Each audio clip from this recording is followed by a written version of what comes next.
to all of you to our first ever live podcast show.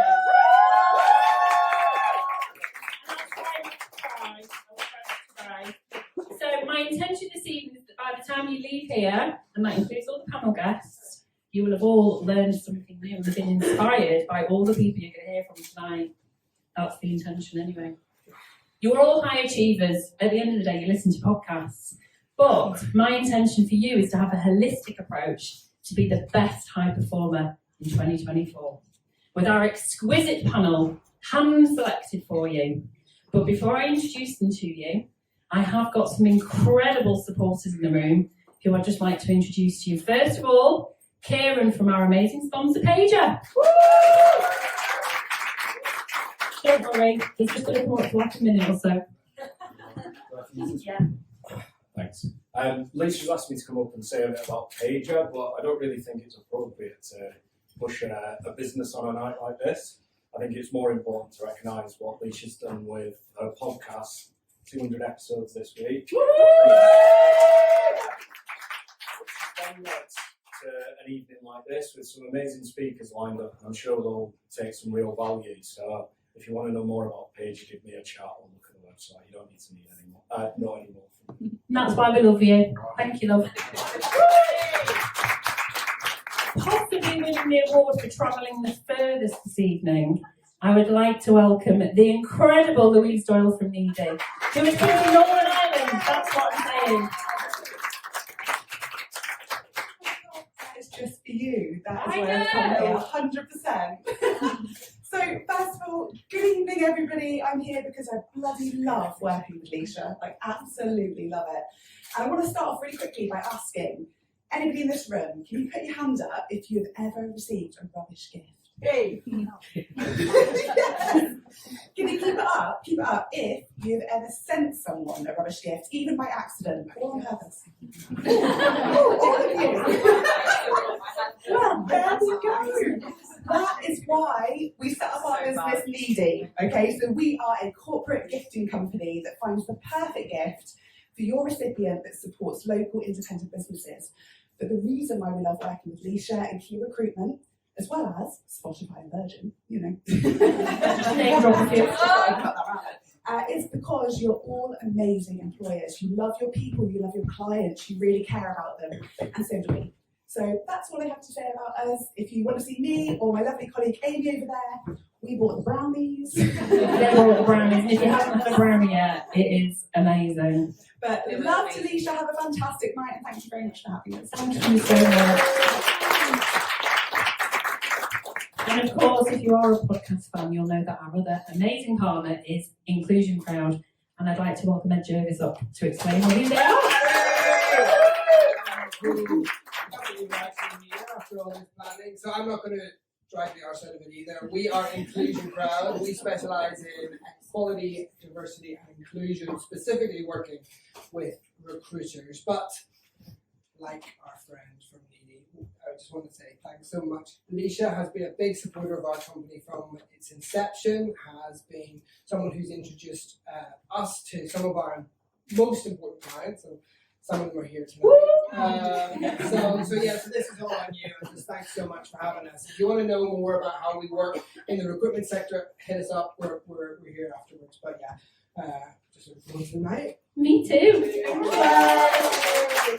So tonight we're going to take you on a journey of discovery with some of the best experts in their field. And in keeping with the format and style of our podcast, we're going to keep it succinct, fast-paced, and hopefully fun. We hope you can understand that by curating this phenomenal panel, you're in for a very special evening. Now, feel free to record any or all of the panel guests so you can re-watch it yourself, share it with your colleagues, or even if you want to share it on social media. But with the proviso, please tag the expert guest that you're sharing. And for the evening, if you haven't already done so, could you put your phones on silent, if that's okay? And any questions that you have for each of the panel guests, we are going to just save it for the end, if that's okay. But there will be a prompt at the end. Each guest will briefly introduce themselves, so you can then go and have a little look on LinkedIn when you get home. But before we start, I just want to thank the amazing team at Andersen James, our beautiful hosts for this evening, Harriet, Emily and Charlotte, who have literally put everything on for you tonight. So can we just do a little round of applause? What a gorgeous one. So grateful. Now, unfortunately, James Layton, who's the CEO of Andersen James, couldn't actually attend this evening, but we do remain absolutely grateful. And apart from that, we've got 15 extra minutes at the end. Now, the most incredible thanks have to be saved for the amazing Shannon Rowlands, who not only works alongside me day to day at Key Recruitment, but is literally the backbone of the podcast. She produces it all, and I literally would not be able to do any of this without her. So thank you, Shannon.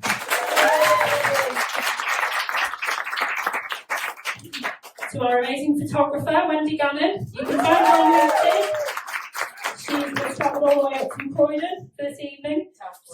South Croydon. But Edmund still travelled further. For capturing the images for this evening. So obviously get in touch with Wendy if you want to do any amazing photos. She did the Key Recruitment team earlier this year, and she will literally just transform what you look like and how you want to present yourself, whether it's for your business or just yourself. Now finally, every single penny from this evening is for two incredible charities. The first of which is Manchester Mind. Now they couldn't actually attend this evening. I'll try and read through this really quickly. So this is on behalf of Mind Manchester. I just wanted to say a huge thank you for coming to tonight's event. We value the growing significance of workplace wellbeing within recruitment and in a way that we can help normalise conversations at work.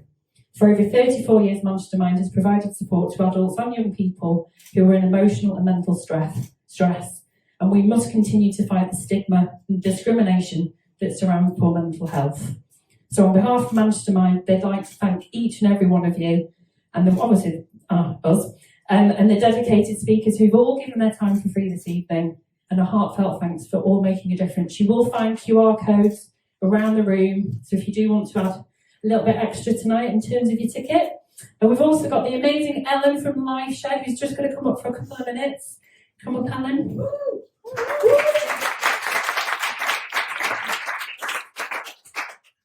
I promise I won't bore you too much. But just to quickly cover what Lifeshare do, we are Manchester's oldest homeless charity. We have been working now, we're celebrating our 40th anniversary next year, and also commiserating that unfortunately we are still needed. Those of you who live and work in this beautiful city will know that it's not all sunshine and rainbows here. And we deal with, unfortunately, some of the most vulnerable of Manchester society. We specialise in working with those with complex needs and helping those that may not fall through your standard pathways, your council pathways, the sort of more obvious sort of exposure. We offer a 7-day-a-week provision, including obviously during the week, and then Fridays, Saturdays and Sundays we are up at the Cracker Sparrow's Arse to feed breakfast for all those who need it. We're also coming up to the dreaded C word, which will mean a week-long provision. We're open from the 23rd of December up until the 29th, and we'll be open from 7 a.m. till 8 p.m. every day. We'll offer 3 meals, entertainment, things like barbers, haircuts, clothing, showers, your basic necessities for anybody who needs that, whether that's, because you're sleeping rough on the streets, whether that's because you've got nowhere else to be and no one else to be around. We are always looking for volunteers, so if anybody finds themselves with a nice, odd morning on a nice weekend for you, you're more than welcome to come down. You can find out all the information on our website. Thank you so much. Thank you for being here and thank you for supporting us. So, shameless plug, we're all singing free drinks this evening, so what you would have paid in a bar, get it on that QR code, please. Let's raise as much money as we can, and it's all about raising awareness too, so thank you for being here tonight, Ellen. Obviously, we have used this amazing space, so when we do declare the podcast over at the end, I'm going to really politely ask that we do leave the building as quickly as we can, because they are going to have to tidy up for work tomorrow. So without further ado, let's jump in to this week's episode. So we're going to take you on a journey, and to start that journey into your best high performance, I think we need to really understand what the power of personal brand is. And who better to ask than the amazing Amelia Sordell, founder of Cloud. Welcome to the stage, Amelia. We'll try and get them turning. Thanks for having me. For those who are not familiar with who you are, which I can't believe, would you like to introduce yourself? Hello. My name's Amelia. I run a personal branding agency called Clout, and we actually know each other, which I think is good context when I was a recruiter. So I think it's important, given the rooms we're surrounded by people that work in recruitment, that I'm coming from a personal branding angle of I started this personal branding journey as a recruiter, so hopefully I can give some value. You did indeed. So let's start with some basic rules. What would you say are the 3 golden rules if we're thinking about our own personal brand? Okay, 3 golden rules. I think the first thing when it comes to personal branding is most people start with, what do I need to be talking about? Like, what should I be known for? And that is the total wrong way to look at it. When you start with what should I be known for, you're completely blinded by actually the thing that makes you unique, which is yourself. In order to get to know yourself, you have to understand what your goals are. So, you guys might be sitting in this room and think, what do I need to be known for? What does that mean? If you reverse engineer that into, I need to generate more leads, I need to get more candidates, I want to come across as a really strong hiring manager or as an expert in, said space that you're hiring in, that's your big picture goal.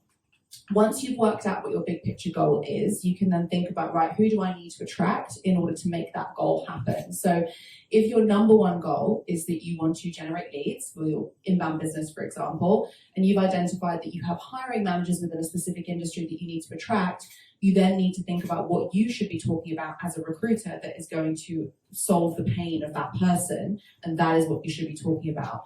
Every single one of you sitting in this room, sorry to say, and I feel like I can say this because I'm a recruiter, I was a recruiter and I still definitely identify as one. Most recruiters will post content online, go viral a few times and go, I'm really good at personal branding. And actually, normally what happens is you go viral with your peers and your peers are not buying from you guys. That's fine for me as a director, no, just yeah, like she's fair. allowed to do that, you're not. Okay. Fair dues. And look, I literally put a piece of content about that today. I was having a conversation with a recruitment agency owner, and he said, well, why should I work with you? I get 500 likes a post. And I was like, okay, but who's liking your content? And we looked into the data, and every single person that was engaging with his content was other recruitment owners. And I said, do you sell to recruitment owners, Pete? He goes, no. And I go, well, there you go. You need my fucking help. So we then got into the strategy of actually who he needs to be targeting, and then we kind of built something back out from that. So I think there's a few rules in there. I think there's more of a strategy piece rather than 3 golden rules. But if I can kind of tie that up into work out what your goals are, be authentic and be okay with being authentic, and know that some people aren't going to like you, and that's okay. You work in a service-based business. People are buying you, not your product. You are the product. And some people would prefer to work with you over someone else, and some people would prefer to work with someone else over you, and be okay with that. That is the superpower that you hold, and be consistent. There is no point in you posting for 3 weeks and then going, oh, it didn't work. Like, you need to be consistent. I'm sitting here right now talking about personal branding because I've been talking about it for 5 years. And we're in a 100% inbound model now. So imagine if in 5 years' time you could be a 100% inbound model. That's pretty valuable, and it's quite a good use of your time if you're spending 5 to 10 minutes a day on that. So 5 to 10 minutes a day for the productivity that it could create. I mean, I think that's all really valid, and I think the word authentic gets used so much, doesn't it? It's almost like this overused word, really. So what I've taken from that is, don't be afraid to be me. Think about my target audience and be consistent with putting that message out there, which might attract trolls, it might attract negative comments, but I kind of go, game on.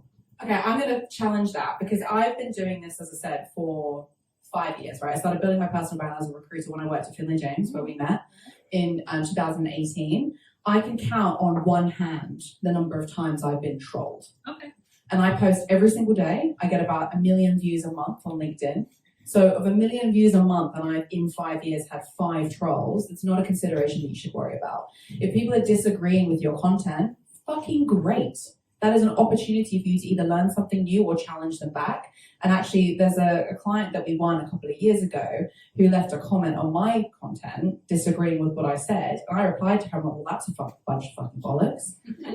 And I told her why I thought her reply was a bunch of fucking bollocks, and we ended up working together. So don't be afraid of standing behind your opinion or your thoughts or your expertise if you think that is something that you really believe in, and be okay with people challenging you on them. Like, you can't exist in a world where people don't challenge you. What a sad place to be. So you won't get trolls. The likelihood of you getting trolls is so small, especially if I can post the shit that I post and I get 5 total. But you have a very strong sense to just fucking do it, and a lot of people almost get a bit constipated at the fear of what the repercussions might be. Yes. So I think that's why I wanted your message today to be just post about you. But I think the important point on that is it's very easy for you to sit here and look at me talking on a stage and looking everyone in the eye and think, God, she's confident, I can't do that. When we first met, there is no way I could have done this. Like, this would have been my idea of hell, like living hell. Public speaking was my worst nightmare. I couldn't even present, marketing data that I was presenting back to my CEO, because the thought of having to present that data back to someone and get feedback was like nauseating. The biggest upside of me building my personal brand has been I have become more confident than I've ever been. I've had more self-worth than I've ever had. I have so much value in myself, both in my personal life and my professional life. So yes, it's very easy for me to sit here and go, just fucking post it. But actually, the more you just fucking post it, the more you're going to get confident online and offline. And that is a skill that you can take through for the rest of your life, whether you're posting content on LinkedIn to win candidates and leads or not. Great question. Now, we've got a number of leaders in the audience, all of whom I'm very grateful for you giving your time this evening. How do we ensure that we're conforming with what the company values are, with what someone believes is their personal, authentic voice? Because it doesn't always coincide, right?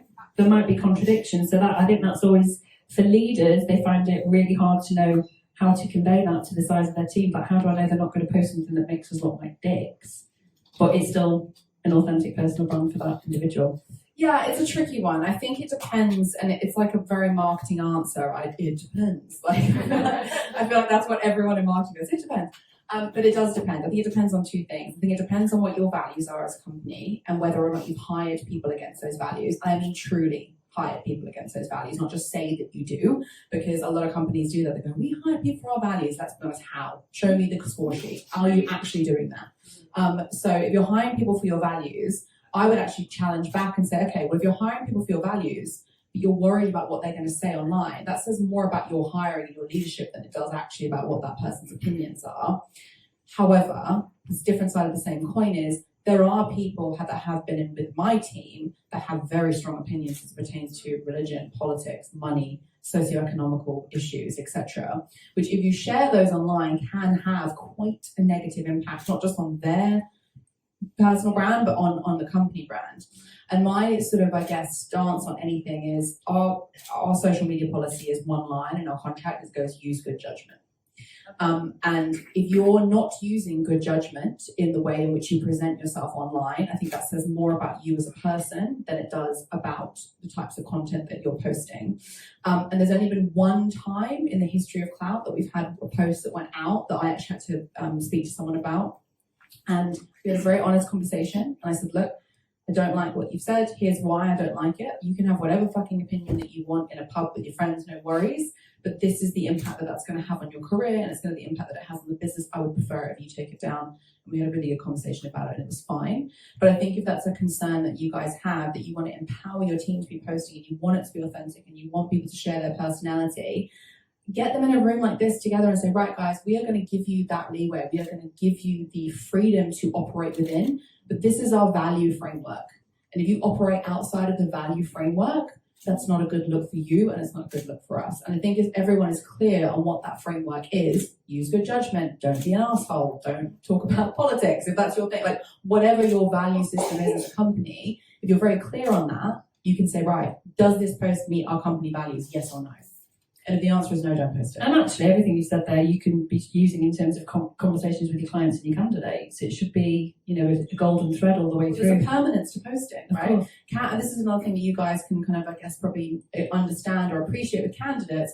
How many times, or I certainly found this a lot when I was working in sales, we would pitch clients and candidates into clients. There'd be a quick check done on their social media, and there'd be something found on Twitter. Like, how stupid do you have to be applying for these incredible roles and have left absolute nonsense from when you were 13, fat shaming Lindsay Lohan, and think that that's perfectly appropriate, right? Go back through your Twitter and delete it. Like, that's an education piece that you guys can provide to your candidates. Go, right, I'm here to help you. I'm not just here to make commission. I'm here to help coach you through your career. Is there anything that might pop up in a reference check that's going to make you look like a knob? If the answer is maybe, you might want to go and have a check back on your social media and delete, because there is a permanence to posting stuff online, and there is software that companies will use to trawl your social media and check whether or not you are who you say you are. So all those funny Facebook dumps that your friend posted in 2011 of you naked and, Iron Apple, probably you might want to take those down. I'm hoping that teaching that in schools would just like to say for all these kids on TikTok. Just want to say, you know, we can't, if we've got any educators in the room, Kate's like that. Before we let you go, I have just mentioned TikTok. What are your thoughts on recruiters? Obviously, we're all on LinkedIn. That's where we spend our time. We just can't get into it. We're trying to get into it. We don't want to do silly dances. We know we can do video creation on there. I mean, who's with me? I mean, you just look stupid at a certain age. But what should we be doing? What platforms should we be using and spending our time on, in your opinion, to ensure that we are enveloping the best opportunity for our personal brand? I think there's, again, it depends. I think it depends on your audience. So, for example, if you're appealing to senior executives of B2B businesses, they're probably not going to be on TikTok. However, their EAs might be, and their EAs are normally the gatekeeper of whether or not recruiters actually get in the door. So I think having a think about how you can get in through the back door to decision makers is an important thing. And it's probably worth noting that I've generated about £270,000 in inbound revenue off TikTok so far. And that's through business to business. That's through actual senior people of multi-billion dollar businesses whose marketing team or executive kind of admin team have seen content that we posted and gone, that looks like a great idea, let's get in contact with Clout. So don't be afraid to be on TikTok. I think there is this real misconception with TikTok as a platform that it's for dancing teenagers. And yes, that certainly is what you get when you first sign up for it, because it's trying to work out whether you're into that or not, guys. But when you start kind of adding in your feel, your flavor, I don't want to watch that. I want to watch business stuff. I want to watch podcasts. I want to watch self-development stuff. I want to watch hiring stuff, culture stuff, leadership, internal, diversity and inclusion stuff. TikTok learns, like every other algorithm, what you like and what you don't like, and it will feed you more of what you want and less of what you don't want.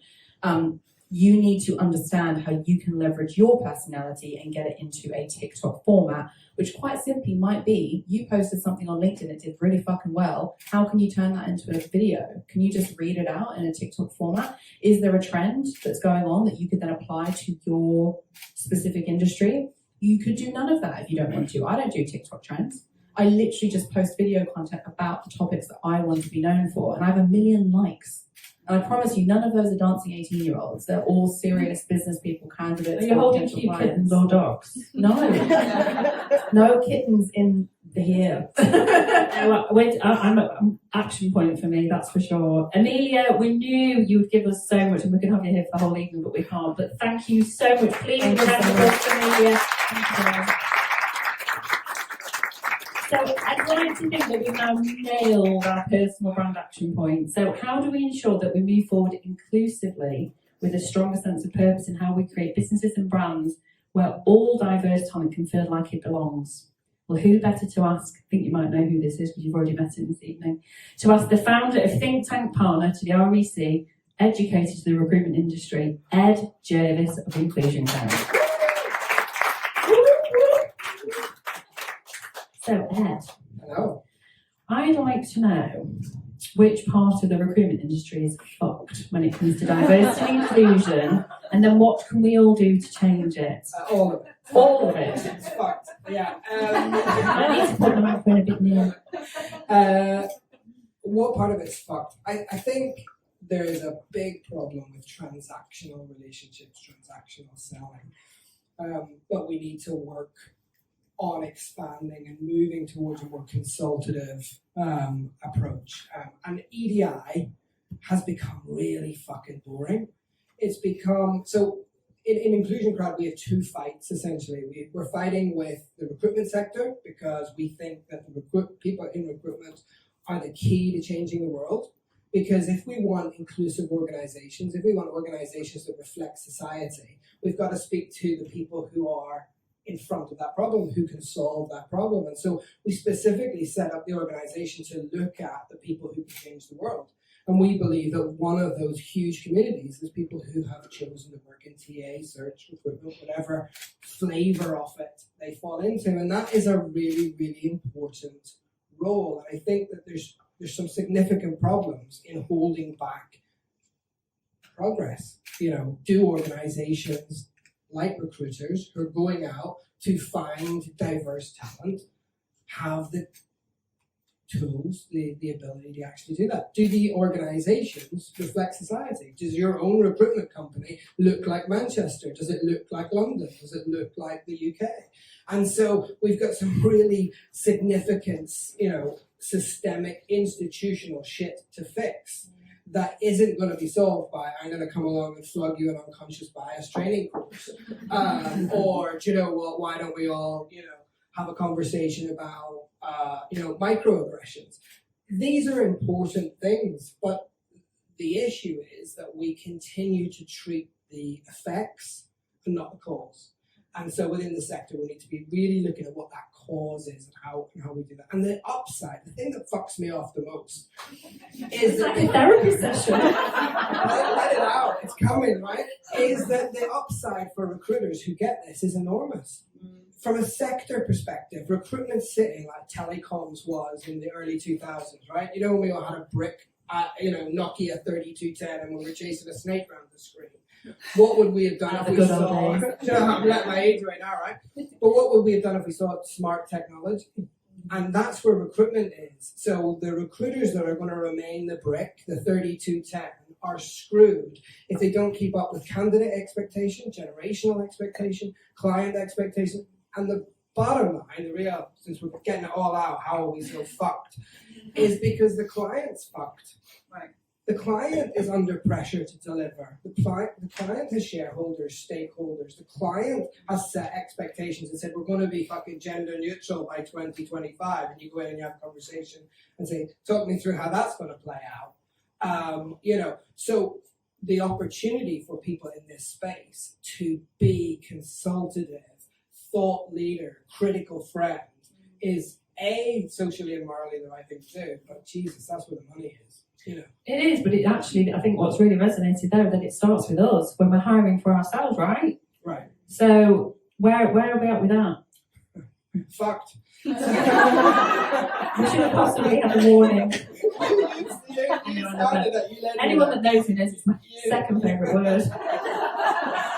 I dared say the C-bomb, sorry. I think it's a really big problem. So when we set up the company, we're only a startup, right? And our objective was to bring people on the journey with us. So my background is change and transformation. There's no point in shouting good advice from the sidelines and saying you should all be, less sexist, less racist, less homophobic, and shouting that advice in. We've got to get in and practically fix it, and get in amongst it. But actually, I could make a lot more money a lot faster by just going straight to the clients and looking out in this audience of recruiters and saying, why would you choose them? Yeah, I had a conversation with a billion-dollar, multi-billion-dollar organization this week to give them advice on selecting the recruitment partner. Huge recruiter turned up, fucking 6 men. And it was an easy job. And the problem is that in the sector, you can still make money and be pretty shit at it. And that window of opportunity is massively shrinking. So we're going to see, a real sort of swing the other way in terms of how do you keep up with client expectations? And if you are there as a supplier, why would a supplier choose an organization that can't do it for themselves? So that's really our focus, is not to jump to the clients, but to get in with recruiters like yourselves and say, let's fix this. Let's really look at how we make your organizations more reflective, more attractive. And guess what? There's an upside to that commercially from a retention perspective and so on. So it's a big problem. There's lots of people nodding away, and I think we all recognise that we all need to do better. So what's the first thing that we should be doing when we leave here today in terms of looking around our own teams, our own businesses, and to make sure there's a sense of belonging for people now, but how will we then ensure that we're attracting talent? The conversation before was really interesting. So, and I think you said authenticity gets thrown around quite a lot. So number one, the first thing that we have a conversation about is, can you define the problem? What are you trying to fix?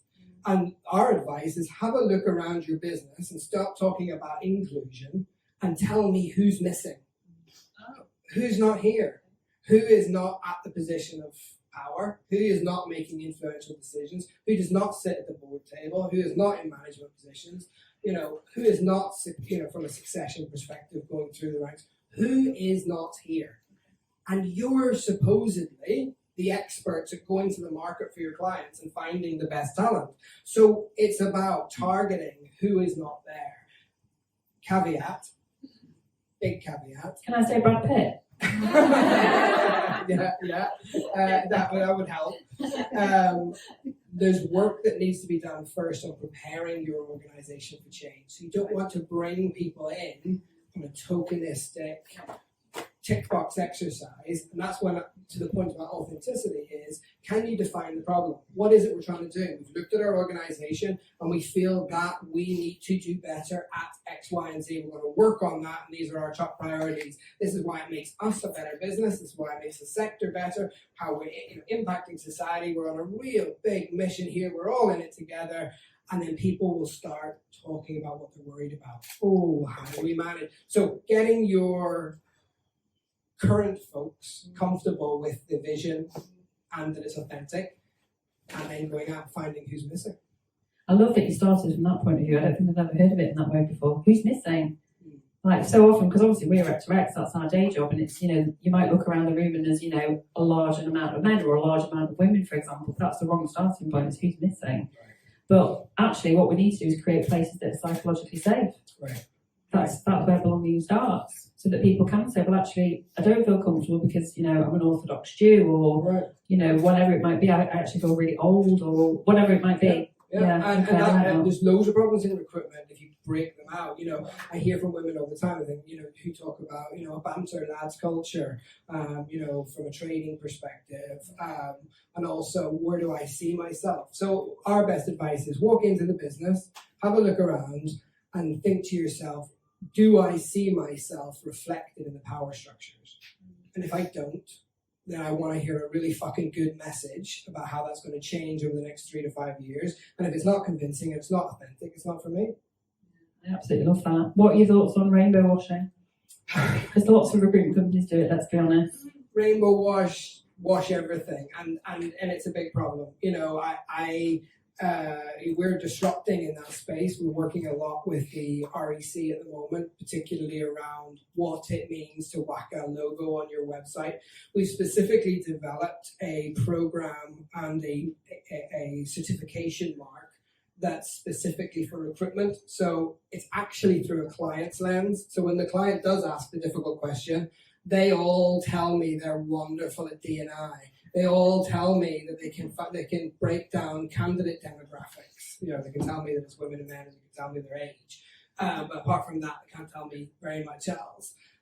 We're able to say, but they've got the certification mark, so they understand social mobility, they understand what this looks like, they understand how they're going to go to the market, they're going to understand how to manage candidates. So specifically because we've identified that as a problem, because everything's been fucking washed, isn't it? We don't intend to walk out here washed tonight. Ed, I knew that would go quickly. You were fantastic. Thanks, Brad. And thank you for being our partner as well, the proud partner of the podcast. Thank you, Brad. So we've got our personal brand and a truly inclusive mindset for our journey ahead. What's next? We need to uncover our voice. How do we find our inner confidence to be able to portray the message that we now want to share? Well, who better to ask than public speaking and performance and development coach, Cathy Brooke?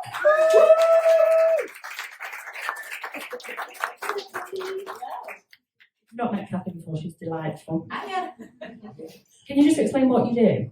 Yeah. People might not know what that means. Yeah, so I work within a space which we do a lot of performance coaching, one-to-one coaching. So I do actually work within a lot of recruitment businesses, looking at, again, performance, management, leadership.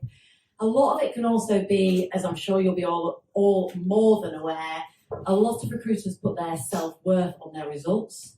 And when we see that decline, or a bad month, or a bad quarter, or whatever that might look like, we see them crumble and we see that melting. So a lot of my work is to go in, work one-to-one, see what's going on, see how we can support them and how we work through that. The other side of my work is, as we said, public speaking. So my background prior to coaching was in theatre and in singing, so I do a lot of voice work, public speaking, presenting, all of the stuff in the middle of that to get people nice and confident and clear when they It's now the time that we tell everyone that they're all going to stand up and sing. You've all got a leotard under your chairs. Whack it on. We'll have That's all just the for time. you, Becky. The leotard.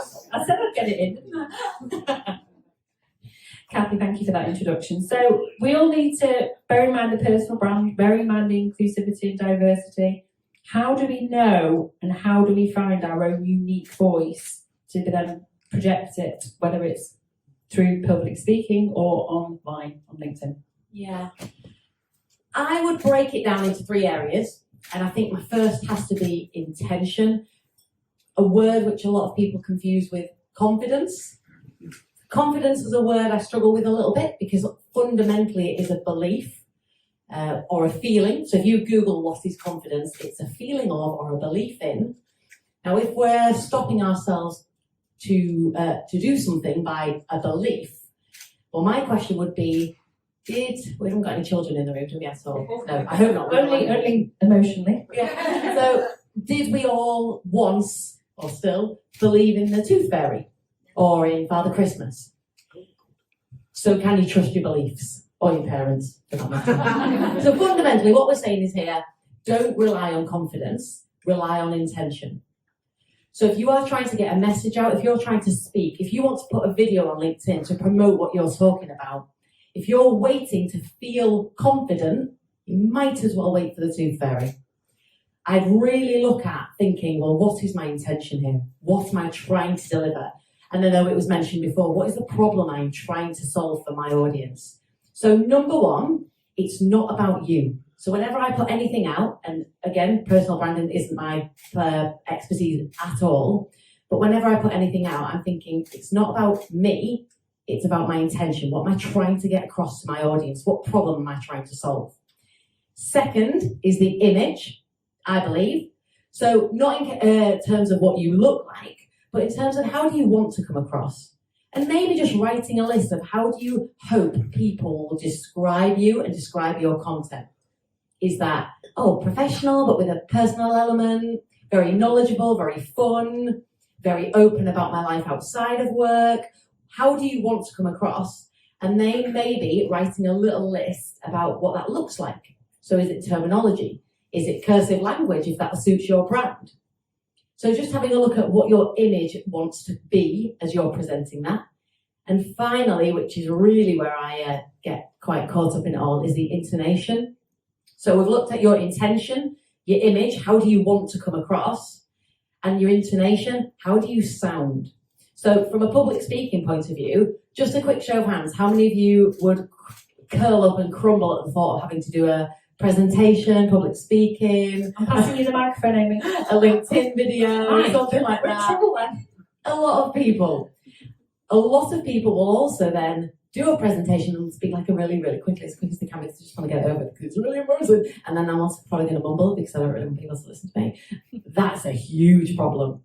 So we really want to work on your intonation. And first and foremost is pace. It's not good enough for me to tell someone to slow down. They would if they knew how to. So it comes down to the breath work, the mindset of not being in that panic set. So intonation, just a quick overview, looking at pace, delivery, diction, the power of the voice as well, to make sure you're coming across with clarity and conviction. That's my 3 takeaways in one. And alliteration as well. It was purpose. Obviously. Yeah, it was I like it purpose. just for any English button. No, that's really, really useful. I would like a show of hands. Who here would absolutely dread to come up and do this evening? Like, as in to come and stand up here. Come on down. I'm hoping there'll be questions at the end in terms of maybe you going on a journey to maybe not do something like this, but even if it's just put a video out on LinkedIn. Because actually that, going back to what Amelia was talking about, TikTok, if that's where, potentially there's quite a lot of revenue to be generated by doing something on TikTok. What are there sort of some key lessons so we don't have to necessarily do it in a room full of people. That can actually be far more daunting than just our phones at home. So I'd actually say, from working with people, that they find the video side of things worse, because then you watch it back and then you look at yourself and my hair, I've said this, and I look a certain way. That is, and this is exactly the confidence piece all over for me personally. What's your intention? Is your intention to look pretty, to think, is your intention that people watch that video and go, oh, they look nice, or oh, that's a nice dress, or oh, their hair's nice? Yes, obviously. Yeah, well, yeah. And if you're lying, you said any different. But if your intention in that video is to get clients, expose your brand or your work, share a message, solve a problem, that's the intention. And it's getting really clear on your intention and making sure that you know why you're doing that video. And it's not just about, oh, I hope it looks okay. It's about the message that you're delivering. And I think you need to be really clear on why you're delivering that message and the problem you're solving. That's really helpful. Now, obviously, we're recording, well, there's a little camera in the corner there. This is a live podcast event, and plenty of you might, in the future, do your own podcast, get invited on podcast as a podcast guest. What would your tips be for doing something where it is in advance? There's probably just you and the other person, maybe even on Zoom as I do it. That's possibly a bit more achievable. Are there any sort of tips for people that might get involved with podcasts in the future? I was going to approach this from the message side and from that side, but I kind of want to give you something a little bit different and probably something a bit new to a lot of people. So I want to look at the diction side of it all. So a lot of the time when we look at podcast recordings, we get that mumbly sound, we get that rushed sound. So if you're happy to, are you happy for me to just share some techniques on the voice side of things? Yes. A little bit more. Absolutely not. So the first thing I would say if you are doing a podcast, a video or a recording is to start with your breath work. So this isn't the holistic downward dog situation. Fundamentally, when people think of speaking, they think about this here. What we need to be focusing on is here. This is, we call this the power, this is the source, and this is the filter. Your mouth is the filter. So the power is the breath. The filter is the mouth, and the source is where the voice is created. If you've not got any power, nothing's going on here. The best example I've got is if I clap my hands now. Go there, so the microphone. If I clap my hands now, the source is this here. That's made the sound. However, that wouldn't be happening if there was no power going on. And the filter is the room, which is why if you're in a large space, you'll get a lovely echo. If you're in a smaller space with lots of soft furnishings, it'll fall flatter. So if you are speaking and you're doing a podcast, start with making sure you are breathing from your diaphragm. You cannot actively control your diaphragm. It's passive tendinous tissue. So if anyone ever says, squeeze your diaphragm or breathe from your diaphragm, you can't. But what you can do is ensure that when you're inhaling, you expand there, not this. Because that's really stressful. So if I asked you all to breathe in now, if any asthmatics, be careful. If I asked you all to breathe in now, naturally everyone does what we call clavicular breathing, which is that. And all that does is create a hell of a lot of stress and tension around the vocal fold. So now if I'm going to do a podcast, I would genuinely sound like this, which sounds on the edge of crying. So what you want to be doing, I'm just going to show you. It's not the most becoming, and I shouldn't have worn this dress. But when you breathe in, you look amazing. This should be happening. So I'm going to breathe in, and I told you it wasn't very flattering. And then I'm going to breathe out. So if I was stood up speaking now, doing this podcast, this is what you'd be seeing. So for example, now I'm speaking, and I'm doing a breath in, and as you can see, I'm speaking and breathing. The sound is coming up, the breath is coming up, creating the sound, and then we're exhaling, and then we're breathing from here. So nothing is here, because that's just really stressful. God didn't ask me to do that. And then just the last little bit with that. So focus on your breath first, and second is your diction. I'll get rid of the microphone so you can see, but how I'm speaking to you now, you can probably see that hopefully it doesn't look too out there and too animated. Hopefully it looks fairly normal, like I'm just having a conversation. This is not how I speak to my husband at home in the slightest. So, I mean, as you can probably tell, I'm very, very Yorkshire. So when I get home tonight, I'll be, you all right? Yeah, how's your day? Yeah, not bad. Yeah, not bad. Drop through? Yeah, just a quick hour. Yeah. That's what I'm saying. That's how I'm going to be communicating. Don't be afraid to slightly over-enunciate. Because when you're enunciating, you are letting the sound you've created, the power, the source, that gorgeous voice, you are letting it out. We see it so many times when people just get a little bit embarrassed and they just don't really move the mouths too much, and we just get this mumble sound, and it's just really quite tight and small. Don't be scared to slightly over-enunciate. You can really allow for it, especially on podcasts, when it's all about clarity and passion. That's going to come from the diction. there. Wow, that was Very amazing. light, Kathy, thank you so much. Really appreciate it. Really appreciate it.